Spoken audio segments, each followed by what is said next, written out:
দুলাল চক্রবর্তী মারা গেছেন, এনার স্মৃতিতে কি বলবেন?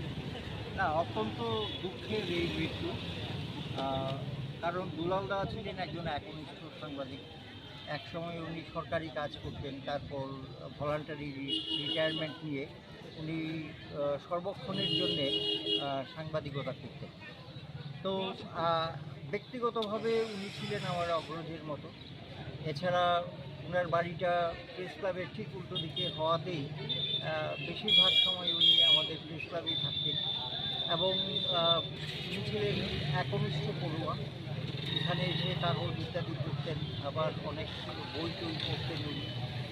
তো সবসময় আমি ওনাকে পজিটিভ কাজের মধ্যেই পেয়েছি এবং সাংবাদিকদের যত কিছু ভালো কাজ করেছে সমস্ত কাজকে উনি উৎসাহ দিয়েছেন। তো তার মৃত্যু আমাদের কাছে একটা অপূরণীয় ক্ষতি, কিন্তু কিছু বলার নেই, মৃত্যুকে তো আর ধরে রাখা যায় না। তো এই যে ক্ষতিগুলো, এটা